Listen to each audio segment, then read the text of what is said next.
Vamos a pasar a algunos comentarios de la parashá de esta semana. La verdad es que yo encuentro sensacional esta idea que tomaron los rabinos antiguos, ¿no es cierto?, maestros ancianos de Israel, de dividir toda la Torá, ¿no es cierto?, en porciones semanales y que durante un año podamos nosotros repasar todas y cada uno de sus mandamientos. Eso es muy importante. El conocer la Torá, hermano, marca la diferencia entre una persona y otra. Así que en esta semana corresponde hablar acerca de la parashá Nasó. Nasó, que se entiende traducido al español así como algo como que levanta, ¿no es cierto? En este caso está hablando de levantar un censo, ¿ya? Esta parashá tiene la particularidad de ser la más larga en cuanto a cantidad de versículos. ¿Ya? Esa característica tiene esta parashá y nos habla de 6 temas generales. Por ejemplo, el primer tema que cita esta parashá, ¿no es cierto?, que esta parashá se ubica ahí en Números, del capítulo 4, verso 21, hasta el 7, versículo 89. Como ven, tiene bastantes versículos. Primero, esta parashá nos habla acerca de un censo que se hizo a los levitas. La parashá anterior vimos que hubo un censo que se hizo a todas las tribus, pero no se contaron a los levitas. En esta oportunidad aquí se cuentan a los levitas, ¿no es cierto? Y se le asignan los servicios, ¿no es cierto?, dentro de las actividades del Mishkan, del templo sagrado, y también del transporte de todos los utensilios y los materiales que constituyen el templo, ¿no es cierto? La parte exterior, los utensilios, las lámparas, las menorá, el altar, todas esas cosas que se tenían que desarmar cada vez que el pueblo se trasladaba en el desierto, estaban asignadas estas personas, solamente los levitas tenían que cumplir con esa función.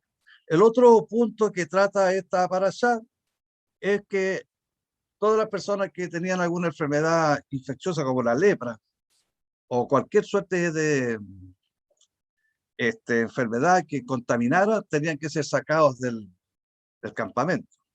Por eso es muy importante, hermano, en aquella época y hoy día, que ninguna contaminación tiene que haber en nosotros, en nuestros labios, en nuestra mente, en nuestro corazón. Tenemos que limpiarnos, porque sucios o manchados no podemos estar delante de la presencia divina.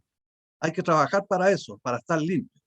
El tercer tema que habla esta parashá se refiere al celo del esposo respecto de su esposa. La ley de la sotá, ¿no?, que significa algo así como desviarse, descarrilarse, descarriarse, o sea, salirse del carril. ¿Mm?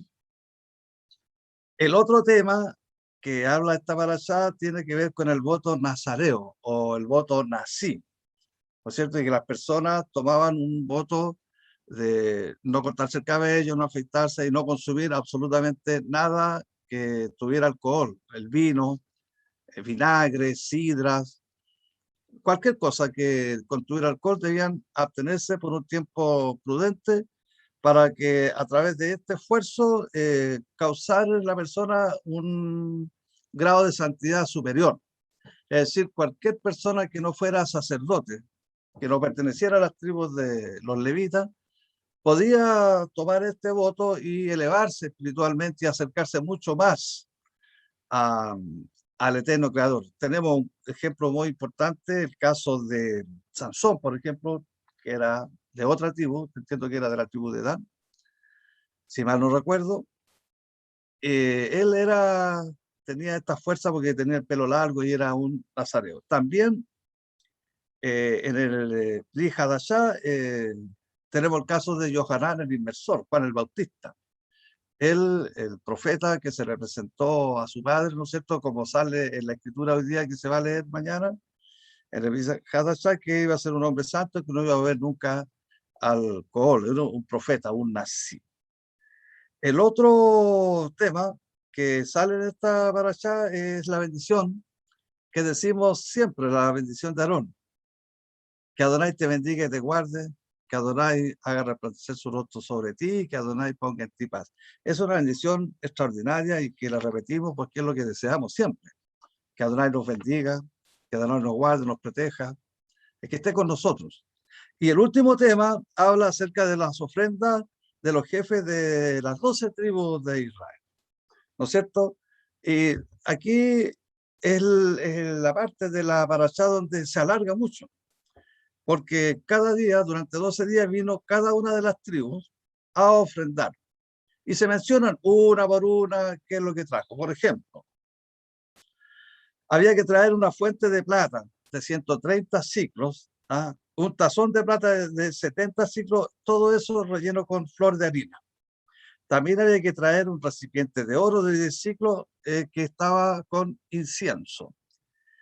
Y por último hay que traer un novillo, un carnero, un cordero, un macho cabrío, todo eso como ofrenda por el pecado. Y por ofrenda de paz había que traer 2 bueyes, 5 carneros, 5 machos cabríos y 5 corderos.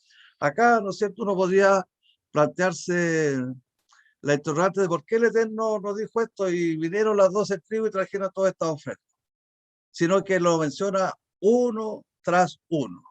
Y vino la primera tribu, la segunda, el segundo día, así, y relata todo esto.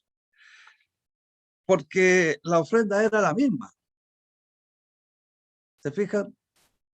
Pero lo que nos enseñan los sabios de Israel es que las ofrendas para los hombres eran todas iguales, pero para el Eterno tenían cierta diferencia. Y tiene que ver con la actitud con la que las personas ofrendan al Eterno. Hay algunos que lo hacen con alegría, de todo corazón, disfrutan ofrendando al Eterno. Hay otros que lo hacen para cumplir con la responsabilidad del mandamiento, pero no hay un reflejo de alegría dentro de su corazón. Hay otros que lo hacen con pena porque sienten que su patrimonio, ¿no es cierto?, sus bienes se comienzan a acabar por hacer esta ofrenda. O sea, no lo hacen con sinceridad, lo hacen por ser vistos. Y hay otros definitivamente que les duele hacer algún aporte, alguna ofrenda. Por lo tanto, aunque todos ofrendaron lo mismo, el Eterno pudo distinguir con qué actitud, con qué disposición lo hacía cada uno de los jefes de cada tribu. Eso es más o menos, a grandes rasgos, lo que la parashá de esta semana nos trae. Yo, en lo personal, quiero hablar de un tema que no es muy largo, pero en mi opinión es muy interesante y muy profundo además. Tiene un entorno profético que de futuro, ¿no es cierto?, que nos afecta a todos. Voy a hablar, hermano, de la ley del celo, de la sotá. Y eso está acá en el libro de Levítico, ¿no es cierto?, en el capítulo 6, si mal no entiendo, voy a ver los apuntes aquí. 5, aquí está. Aquí está. El número 5:11 dice así: el Señor habló además a Moshe diciendo: habla a los hijos de Israel y diles, si la mujer de alguno se desvía y le es infiel, teniendo algunas relaciones carnales con ella sin que su marido se dé cuenta, ni sea descubierta, aunque ella se haya contaminado y no haya testigo contra ella, ni haya sido sorprendida en el acto mismo. Y un espíritu de celo viene sobre él, sobre el esposo, y tiene celo de su mujer, habiéndose ella contaminado. O si viene un espíritu de celo sobre él y tiene celo de su mujer, no habiéndose ella contaminado. El hombre llevará a su mujer al sacerdote y llevará como ofrenda por ella 1/10 de una efa de harina de cebada. No derramará aceite sobre la ofrenda, ni pondrá sobre ella incienso, porque es una ofrenda de cereal, de celos, una ofrenda memorial de cereal, un recordatorio de iniquidad. Entonces el sacerdote hará que ella se acerque y la pondrá delante del Señor. Y el sacerdote tomará agua santa en una vasija de barro y tomará del polvo que está sobre el piso del tabernáculo y lo pondrá en el agua. Luego, el sacerdote hará que la mujer esté delante del Señor y descubrirá la cabeza de la mujer y pondrá en sus manos la ofrenda memorial de cereal, que es la ofrenda de celos. Y en la mano del sacerdote estará el agua de amargura que trae maldición. Y el sacerdote hará que ella pronuncie juramento y dirá a la mujer: si ningún hombre se ha acostado contigo, y si no te has desviado de la inmundicia, estando sujeta a tu marido, sé inmune a esta agua de amargura que trae maldición. Pero si te has desviado, estando sujeta a tu marido, y te has corrompido, y otro hombre que no es tu marido se ha llegado a ti, entonces el sacerdote hará que la mujer jure con el juramento de maldición, y el sacerdote dirá a la mujer: el Señor te haga maldición y juramento entre tu pueblo, haciendo el Señor que tu muslo se enjute y tu vientre se hinche. Y esta agua que trae maldición entrará en tus entrañas y hará que tu vientre se hinche y tu muslo se enjute. Y la mujer dirá: amén, amén. Entonces, el sacerdote escribirá estas maldiciones en un rollo y las lavará en el agua de amargura. Después hará que la mujer beba el agua de amargura que trae maldición, para que el agua que trae maldición entre a ella para causar amargura. Y el sacerdote tomará la ofrenda de cereal de los celos de la mano de la mujer y mecerá la ofrenda de cereal delante del Señor y la llevará al altar. Tomará el sacerdote un puñado de la ofrenda de cereal como su ofrenda memorial y la quemará en el altar. Y después hará que la mujer beba el agua. Cuando la haya hecho beber el agua, sucederá que si ella se ha contaminado y ha sido infiel a su marido, el agua que trae maldición entrará en ella para producir amargura. Y su vientre se hinchará, su muslo se enjutará y la mujer vendrá a ser una maldición en medio de su pueblo. Mas, si la mujer no se ha contaminado y es limpia, quedará libre y concebirá muchos hijos. Esta es la ley de los celos, cuando una mujer que está sujeta a su marido se desvía y se contamine, o cuando un espíritu de celo venga sobre alguno y esté celoso de su mujer. Entonces hará que la mujer se presente delante del Señor y el sacerdote le aplicará a ella toda esta ley. Además, el marido quedará libre de culpa, pero la mujer llevará su culpa. Esto es lo que dice la escritura, la Torá. Ahora vamos a hacer algunos comentarios, algunas observaciones al respecto. Son leyes bastante discutidas, ¿no es cierto?, en el mundo que no conoce la Torá y que se utilizan, en cierto modo, para agredir a la Torá, señalándola como que son escrituras antiguas, añejas, de pueblos que ya no existen, de culturas que han desaparecido y no le dan valor. Sin embargo, cuando uno va a las escrituras y analiza en profundidad y estudiamos lo que los sabios de Israel han sacado como enseñanza de estas instrucciones, la verdad es que el tema es mucho más profundo de lo que podemos leer en primera instancia. Tiene muchas enseñanzas e instrucciones para nosotros, nos hace comprender otras áreas de nuestro comportamiento que a veces no lo apreciamos. Por lo tanto, los antisemitas, los que no creen en la Torá, usan estas escrituras difíciles de comprender para desacreditarlas. Sin embargo, nosotros vamos a demostrar ahora que esa enseñanza tiene mucho valor y que está absolutamente vigente, que de alguna manera nos atañe a todos los que estamos acá. El Midrash dice, hay un Midrash que dice así: si un marido ha advertido a su esposa, es decir, ya le han conversado el tema previamente, dice: no te recluyas con tal o cual, o sea, no te estés acercando demasiado a otro varón, que ya lo conozco o que tengo sospecha de que conversan demasiado, porque el matrimonio, ¿no es cierto?, está hecho para que el hombre y la mujer estén siempre juntos y se dediquen todo el tiempo a sí mismos, desechando a todas las otras personas, porque ya eligieron estar juntos para siempre. Es un matrimonio, de acuerdo a algunas tradiciones judías, eterno. Es decir, las personas que se han casado acá a la luz de la Torá fueron unidas para la eternidad. Por lo tanto, es muy importante que el cuidado en el comportamiento de las relaciones maritales sean muy cuidadas, muy cuidadosas. Dice, no te recluyas con él. Y consecuentemente, dos testigos observan que ciertamente esta mujer se recluyó en privado con aquel mismo hombre. ¿Ah? De momento en que se levante esa sospecha, la mujer inmediatamente se vuelve impura, contaminada para su esposo. Y ahí entramos a un tema bastante complejo. Ella se torna prohibida para su marido hasta que las leyes de la sotá sean puestas en ejecución. No obstante, si aún un solo testigo testifica que ella había realmente cometido adulterio, la prueba de la sotá no era realizada. Un testigo no es suficiente.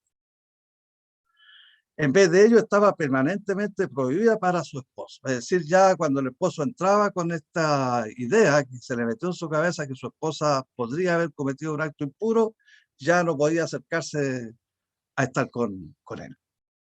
Algunos pecados están más allá de la reparación. Por ejemplo, el rey Salomón lo describió. Dice, una cosa torcida que no puede ser puesta derecha. Uno de ellos es el pecado del adulterio de la mujer casada. Es decir, es muy difícil reparar ese daño. Por ejemplo, cuando usted roba algo, lo puede restituir, incluso pagar una quinta parte adicional. Pero en este caso, ¿cómo restituimos un acto de deslealtad tan grande? La mayoría de las transgresiones pueden ser rectificadas. Por ejemplo, el dinero robado puede ser reembolsado, una persona secuestrada puede ser recuperada. No obstante, no hay reparación para el pecado del adulterio. Aun si el adulterio más tarde lamenta su acción, él no tiene manera de hacer alguna vez a la esposa nuevamente permisible para su marido. Es decir, se destruye el vínculo para siempre, el vínculo matrimonial. Por eso es tan peligroso el adulterio. Pregunta, ¿cuál es el significado del término hebreo de sotá, que la Torá utiliza para describir a una mujer sospechada de infidelidad? Hay varios. Dice, sotá denota, por ejemplo, un sentido de tontería, actuar tontamente. Una mujer que no consideró los resultados de su conducta suficientemente fue arrebatada por una pasión o un deseo. Si hubiera sido una mujer sabia, su temor a Adonai habría prevalecido sobre su yeser hará, ese instinto a la tendencia hacia el mal. Ella habría desistido, o por temor de cometer el pecado, o por temor al castigo.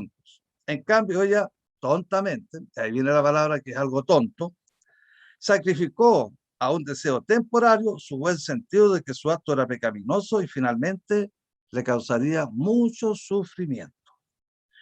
Similarmente, podemos decir, todo el que peca actúa tontamente, no solamente cuando se comete adulterio. Cualquier error que uno comete, cualquier pecado al cual uno se ve involucrado, ha actuado torpemente, es un tonto, porque él permite a su imaginación, capricho o apetito prevalecer sobre el mejor razonamiento humano. Esta palabra también denota el sentido de desviarse, apartarse, descarriarse, o sea, salirse del carril. Por eso también a esta ley se le llama la mujer descarriada, la oveja descarriada, la que salió de la ruta correcta y se fue por otra vía, equivocando el camino. El pueblo judío observa modos de santidad, ¿no es cierto?, que son inigualados por las otras naciones del mundo. Este asunto del adulterio en la antigüedad era muy común y hoy día también. Es decir, la naturaleza humana no ha cambiado. Hay gente que no le da ningún valor a ser fiel, no tiene mucha importancia, mucho significado, incluso se cuenta como chiste que el adulterio es como hacer una raya en el agua, nadie lo va a notar. Sin embargo, en la Torá sí es notorio una falta tan grave como esa, porque estamos ante la vista del Eterno que está vigilante en todos nuestros actos y él no puede ser burlado nunca. Recordemos que aquí la ley de la azotada se aplica sobre la sospecha. Es decir, no es que el marido haya visto a esa mujer cometiendo adulterio, él sospecha porque le han dicho que la han visto conversando mucho con un caballero que no es el marido, o él le habría dicho, mira, no quiero que te acerques mucho a este señor porque tú eres mi esposa, no puede estar. Entonces hay sospecha, porque si una persona es sorprendida en adulterio, bueno, ahí se aplica la ley de la, cuando son sorprendidos en adulterio con testigos, ahí irremisiblemente ambos deben morir. En este caso no está probado, es una sospecha, es un celo. Una mujer que se conduce de una manera que lleva a su esposo a sospechar infidelidad y que se ha apartado de los modos cómo debe vivir el verdadero pueblo judío, el pueblo israelita, el pueblo que observa la Torá. Ella ha adoptado los hábitos del mundo no judío, del mundo no de la Torá. Así ella se ha vuelto una sotá, una mujer que se ha desviado de la senda de la Torá. Por lo tanto, aquí caemos en ese refrán muy antiguo que dice que la mujer del César no solamente tiene que ser la mujer del César, además tiene que parecer que es la mujer del César. Es decir, una mujer creyente y un varón creyente no solamente tiene que decir que es creyente, además su forma de conducirse, su forma de vivir el día a día, la forma como se expresa, cómo habla, cómo se relaciona con los demás, tiene que notarse que es un observante de la Torá. Ningún hombre casado y ninguna mujer casada puede estar a solas con una persona que no sea su cónyuge, en ninguna parte. Eso la Torá lo prohíbe. Eso ya es para levantar sospecha y aplicar la ley de la sotá. Continuemos. Este Midrash enseña que la Torá condena a un hombre o a una mujer no solo por el pecado final del adulterio, más bien él o ella es considerado culpable por cualquier paso conducente hacia él. Es decir, el adulterio es la parte final, la consumación del pecado, pero previo a eso hay varios pasos antes. La persona va avanzando lentamente, poco a poco, hasta que sucumba ante el pecado. Todos esos pasos previos son ya motivos de sotá. Es decir, hay etapas previas que la persona podría haberse detenido y haber evitado el celo del cónyuge. ¿Se fija? Entonces, todo eso entra a medirse acá. Por ejemplo, de allí que los medios de comunicaciones masivos que tenemos hoy día, como son, por ejemplo, la televisión, las revistas, artículos, fotografías de diarios que conducen a ideas inmorales al hogar, no obstante comúnmente aceptados por medio ambiente que no es judío, no son compatibles con la Torá, ni tampoco lo son reuniones sociales que fomentan conceptos no judíos de la moralidad. Se fija, cuando hay reuniones sociales de personas que no son observantes de los mandamientos de Dios, conversan temas que muchos de ellos son contrarios a la. Por ejemplo, hablar del prójimo, dar ideas de cómo defraudar a alguien, cómo engañar al empleador, al comerciante, o ir al supermercado y sacar cosas que no voy a pagar. Esas conversaciones son comunes en los círculos sociales de la gente que no conoce la Torá. Es decir, ya hay pasos previos. Antes de consumar el delito, la gente ha recibido influencia, información que hace que a la larga sucumba y actúe, como dijimos anteriormente, tontamente. Si dos testigos testifican que una mujer se volvió una sotá, esto es, acarreó sospechas sobre sí recluyéndose ella misma con un cierto hombre en contra de quien su esposo ya le había advertido, su esposo puede divorciarla. O de otro modo, él debe reportar estos eventos a la corte, a los ancianos, a los sacerdotes de Israel. Si el reporte del testigo era verificado, pero la mujer insistía que era pura y estaba dispuesta a beber el agua de la azotada, los jueces referían el caso al Sanedrín. Los jueces del Sanedrín intentarían convencer a la mujer que debiera confesar. Es decir, podría evitarse llegar a la instancia de tener que beber esa agua, sin confesar. De tal modo que la prueba de la azotada ya era innecesaria. La llevarían a un lado y usarían toda clase de argumentos y persuasiones para hacerla admitir la verdad o causarle rehusar el beber del agua. Le diría más o menos así, como cuando la policía interroga a algún sospechoso. Nosotros lo sabemos, le van a decir ellos. Que las personas pierden su equilibrio bajo la influencia, por ejemplo, del vino, del alcohol, de los malos vecinos, al actuar por ligereza. Hay mucha gente que no se controla con el vino, el alcohol en las fiestas y terminan a veces siendo víctimas de engaño o acometiendo errores graves. Por eso hay que cuidarse mucho del entorno con el cual uno se involucra. Después dice, si esto sucedió, dilo de una vez, confiésalo y no perdamos más tiempo. No causéis que el grande y santo nombre sea borrado en la preparación de las aguas amargas con las cuales la sotá es probada. Hubo más grandes que tú que fueron seducidos por esta inclinación al mal. Recuerda, por ejemplo, a hombres santos como Judá, que confesó en público que era el culpable en el caso de Tamar, que Tamar se disfrazó para concebir de él, y él lo confesó. Rubén reconoció la culpa en el incidente cometido con Bilá, con la esposa de la concubina de su propio padre. Sus confesiones le ganaron la vida eterna, fueron perdonados. O sea, confesar el pecado. Hay arrepentimiento. Aprendan de estas grandes personas y admitan que son culpables. Si la mujer en aquel punto confesaba que ella fue deshonrada, entonces se le ordenaba abandonar. Se producía el divorcio y el caso era desechado y no era necesario ya que bebiera esas aguas. Confieso. Si ella insistía en que era pura, era conducida a la puerta oriental de la Sará, la puerta de Nicarón, para que fuera advertida por todos los que entraban. Antes de proceder con el ritual, no obstante, ella era conducida de una parte a otra por sobre todo el monte del templo, de tal modo que el procedimiento fuera alargado artificialmente. La esperanza era que ella se agotara hasta el punto de tener que confesar. Si no se declaraba culpable, era finalmente colocada en la parte opuesta a la puerta oriental, fuera de la Sará, y la ceremonia de la sotá comenzaba. Es decir, había una serie de pasos previos, ¿no es cierto?, antes de que la persona tuviera que someterse a este rito que era bien humillante, porque podía suceder que los celos hayan sido infundados y que efectivamente esta mujer era inocente, ¿verdad? Porque a lo mejor el marido tenía sospecha porque era mal pensado, o alguien le trajo cuentos que no son verdaderos y lo hicieron dudar de su esposa. Entonces era muy humillante porque la mujer tenía que descubrirse el cabello, le sacaban estas aguas, ¿no es cierto? Le echaban polvo del templo. Se escribía el nombre santo, el Yod Bajé, el tetragamón, ¿no es cierto? Y se introducía ahí dentro de ese vaso con agua y el nombre era borrado. Ustedes saben, hermanos, los que no están acá, si no lo saben, se lo voy a decir, está prohibido bajo cualquier circunstancia jamás borrar el nombre de Hashem.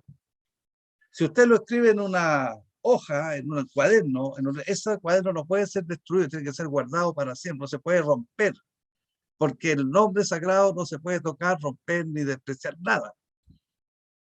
Entonces, en este caso era tan grave el pecado que incluso Dios, el Eterno, estaba dispuesto a que su nombre fuera borrado con tal de que esta persona pasara la prueba y fuera inocente. Porque al Eterno lo que le interesa justamente es mantener esta relación de fidelidad matrimonial que es representativa de la relación matrimonial que tiene el pueblo de Israel con Hashem. Y acuérdense ustedes que en el monte Sinaí se entregó un contrato matrimonial, una ketubá, que es un acuerdo matrimonial entre el padre y Israel. Por lo tanto, esa fidelidad también se tiene que guardar entre el pueblo y el Eterno. El matrimonio, hermano, es la institución que Adonai diseñó como manera para explicar y demostrar la relación entre él mismo y toda la humanidad. La definición de lo que adulterio resume y cuáles son los efectos y las consecuencias del adulterio son puestas en la Torá para proteger la institución matrimonial ordenada por Hashem. Por estos mismos efectos y consecuencias causados por el adulterio sobre un matrimonio humano entre un hombre y una mujer, también pinta un retrato de lo que sucede cuando nosotros cometemos adulterio en contra del Eterno. El término bíblico que nosotros usamos ahí en el libro de Números, ¿no es cierto?, es romper la fe. Eso es, adorados, romper la fe. El adulterio en un matrimonio humano es romper la fe entre el esposo y la esposa. Una y otra vez se nos dice en las escrituras que nosotros rompemos la fe con Hashem cuando adoramos otros dioses, cuando nosotros escogemos dedicarnos a doctrinas religiosas vanas y a tradiciones que suenan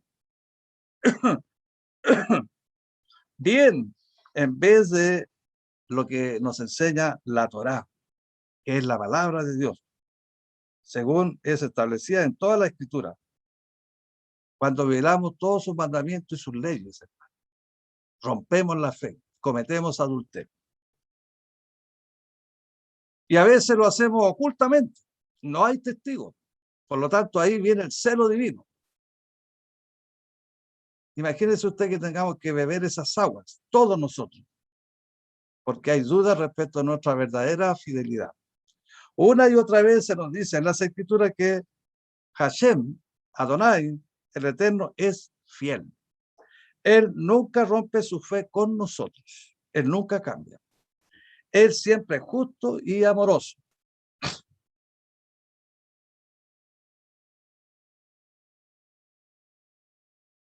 Si Adonai alguna vez llegase a ser infiel hacia nosotros, esto básicamente invalidaría totalmente el concepto de adulterio en la Torá y en romper la fe. Sin fidelidad de uno de los compañeros, el adulterio no tiene ningún significado.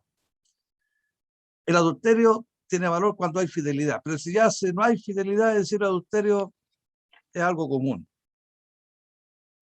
Si Dios es infiel para con nosotros, entonces no es posible para nosotros serle fiel a Él. Déjeme repetir esto. Vamos a repetirlo. Si Dios alguna vez llega a ser infiel a nosotros, entonces la premisa entera de la fidelidad, nuestra relación con Él, desaparece. Se va por el drenaje. Se va a la basura. Afortunadamente, el Eterno nosotros nunca tenemos que preocuparnos acerca de eso, ya que el Eterno no es hombre y Él no miente. Él jamás deja de cumplir todas sus promesas. Él no puede ser tentado. Él sí cumplirá con todas sus promesas. Por amor a su nombre, por amor a sus leyes, Él cumple sus promesas. Más allá de que el hombre no sea capaz de estar a la altura. Por lo tanto, desde el punto de vista, por ejemplo, de los rabinos, y estoy de acuerdo con ellos, ¿no es cierto? El adulterio en el matrimonio solo tiene significado si mientras una parte permanece fiel y la otra llega a ser infiel. Si ambos son infieles, entonces el adulterio llega a ser un asunto casi contradictorio. Es por esto que poco antes de que el segundo templo fuera destruido, el rabino Yohanan ben Zakkai abolió la prueba del agua de la mujer acusada de adulterio, porque los hombres habían excusado por mucho tiempo de tener que serle fiel a sus esposas. En esa época, los hombres judíos veían el adulterio como una calle sin salida. Solamente la mujer debía ser infiel. El hombre no tenía obligación de permanecer puro en su matrimonio.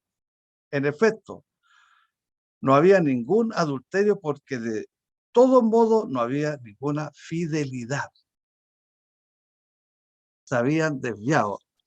Ya de tanto practicar el pecado ya no les causaba ninguna pena o ninguna amonestación en su mente. Por lo que esto es reflejado en la declaración hecha en el Nuevo Testamento por nuestro Mesías Yeshua, cuando dice así, en Mateo 5:31, también les dijo, cualquiera, pongan atención, cualquiera que repudie a su mujer y que le dé carta de divorcio, pero yo os digo que el que se divorcia de su mujer, a no ser por causa de infidelidad, la hace cometer adulterio. Y cualquiera que se casa con una mujer divorciada, comete adulterio. ¿Por qué? Porque los hombres ya se habían relajado con este tema y se estaban divorciando por cualquier motivo. La Torá enseña que solamente por infidelidad del hombre o de la mujer, el matrimonio puede ser roto, se puede acabar, se debe dar carta de divorcio. Pero los judíos de su tiempo ya estaban desechando a la mujer incluso por tonterías como porque no había quedado sabroso el guiso, o porque no se había peinado, porque no había hecho cosas tan elementales como barrer el piso, y solamente por un capricho humano desechaban a la criatura más hermosa que habita en el planeta, que es la mujer. Aquí Yeshua, nuestro Mesías, deja todo mucho más claro. Pese a lo que pueda pensar que el restante de esta instrucción concerniente al divorcio está indicando la infidelidad, básicamente destruye la dinámica completa del matrimonio. Cuando el Mesías les estaba hablando a la multitud sobre el adulterio, no era porque esto fuera algo raro. Cuando el Mesías hablaba de ciertos temas era porque estaba ocurriendo. Él no hablaba acerca de teoría o especulaba sobre cosas que podrían llegar a suceder. Él hablaba de lo que sí estaba ocurriendo, de hecho, en el pueblo judío en su tiempo. El adulterio en los tiempos del Mesías, hermano, había llegado a ser una norma general. Como ocurre hoy día, lamentablemente. Hoy día no tiene valor la fidelidad. Hoy día la gente ya ni siquiera se están casando. O sea, no le dan valor a esta institución maravillosa que el Eterno nos dio, que es el matrimonio. Es decir, la unión, la convivencia formal, aprobada por Dios entre un hombre y una mujer.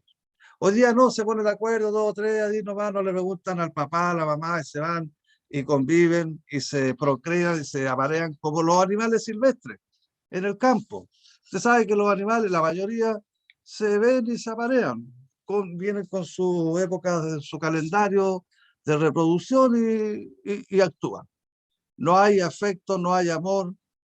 Se fija, salvo que hay raras excepciones animales que se aparean de por vida, pero es porque el instinto les enseña eso, no porque ellos sean capaces de amar a su pareja más que a otro.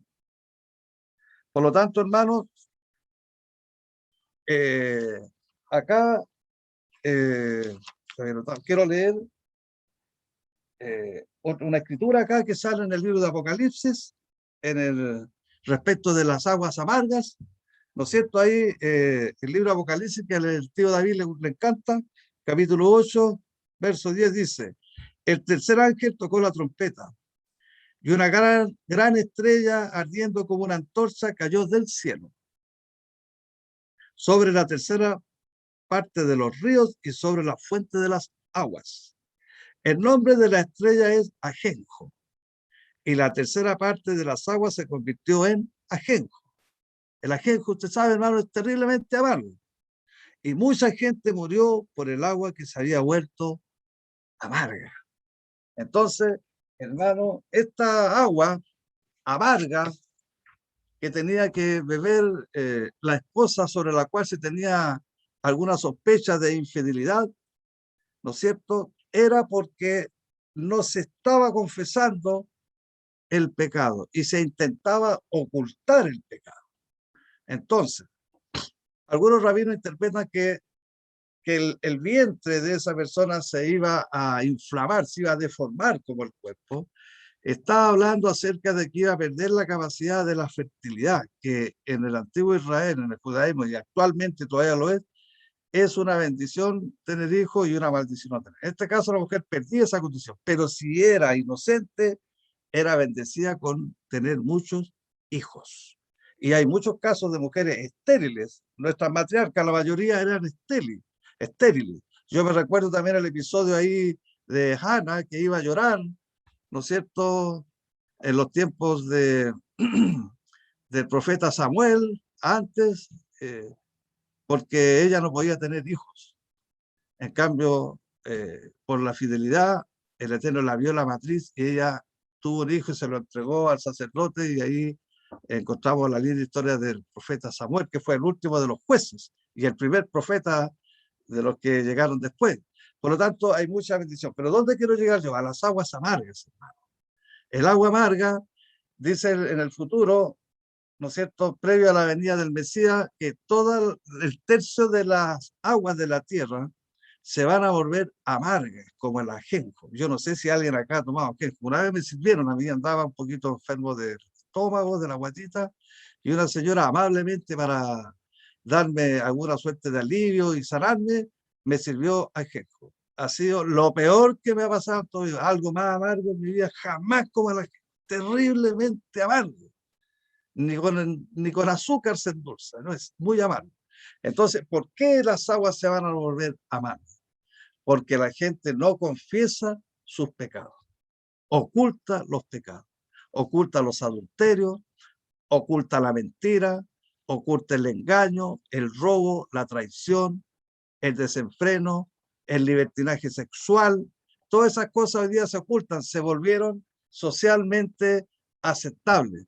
Por lo tanto, no tiene sentido andar confesando pecados, porque si no lo tirarían a ustedes fanáticos religiosos, antiguos, pasados de moda, que son temas que hoy día no son parte de la sociedad.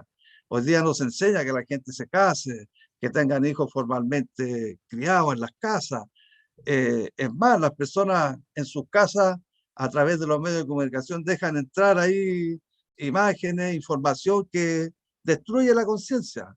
Por eso le digo, antes de consumar un pecado, previamente hay pasos que se van cumpliendo hasta la consumación. Si uno no es capaz de, en el intermedio, detenerse, reaccionar, recapacitar y parar ahí, ¿no es cierto? Entonces el pecado toma cuerpo y se consume.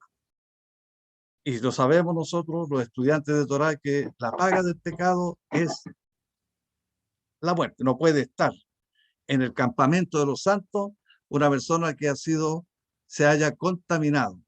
Porque una persona que comete adulterio está contaminada, está sucia, está inmunda, no es apta y contamina a su cónyuge. ¿Se da cuenta lo grave que es esto? Por eso que el hombre devoto, que seguramente fiel, deseaba tener una vida de aprobación divina, se encontraba con estas tremendas dudas que no le impedían acercarse con entera libertad ahí al Mizcán, al altar de los sacrificios. Y lastimosamente, como comentamos recién, en los tiempos de Yeshua, en el pueblo de judíos, las influencias de los griegos, de los romanos, y la desidia y el abandono de la Torá hacía que el adulterio, la infidelidad ya fuera algo terriblemente común, con un daño terrible. Bueno, no nos vamos a extender mucho en esto, pero por algo el templo fue destruido y el pueblo fue enviado a la diáspora. Felizmente, en este tiempo el pueblo ha ido regresando, ¿no es cierto? Muchos de ellos muy fieles, muchos rabinos que están invitando a que las personas se vuelvan a la Torá, que se vuelvan al estudio de los mitzvot, ¿no es cierto? Y muchos rabinos que han creído que Jesús es el Mesías están enseñándonos a nosotros los gentiles para que también nos acerquemos al conocimiento y a la práctica de la Torá.